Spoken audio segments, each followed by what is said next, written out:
Welcome friends, আজকের ভিডিওতে আপনারা দেখতে পাবেন আমাদের এই জমিটা কুবোটা ধান কাটা মেশিন দিয়ে ধান কাটছে।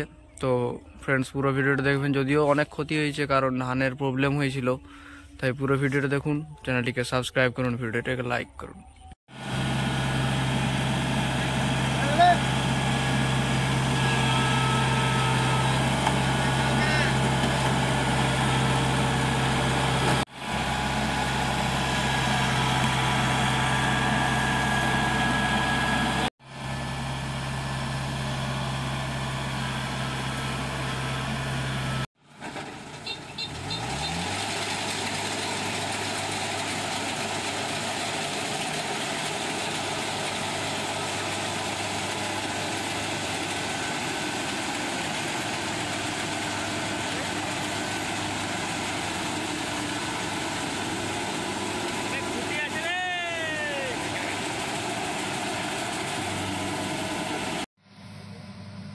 এখন গাড়িটা আমাদের 1.5 বিঘা জমিনে ধান কাটছে, আর যে পাশে গিয়েছে গাড়িটা ওই পাশে আমাদের ধানগুলো সব শুয়ে পড়েছে, কারণ শোষক লেগে গেছিলো এবং আর ধানগুলো পুষ্টিও ঠিকঠাক হয়নি, তাই কাটতে অনেক সময় লাগতেছে। তো আশা করা যায় এতেই 1 ঘন্টার মধ্যে কাটা হয়ে যাবে। কিছুটা পরিমাণ লস হবে ঠিকই।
তো ফ্রেন্ডস, এই মাত্র ধান কাটা শেষ হলো, এবার গাড়িটা আসছে এইদিকে ধান ফেলানোর জন্য, এবং আমাদের বাড়িতেই একদম আমরা তিরপল পেতে রেডি হয়েছি ধান ফেলানোর জন্য। আশা করছি গাইস ভিডিওটা তোমাদেরকে ভালো লেগেছে। তো ভাই ভিডিওটাকে লাইক করো, চ্যানেলটাকে সাবস্ক্রাইব করো, সেই একই কথা। তো আসছি আবার নতুন ভিডিও নিয়ে। টাটা।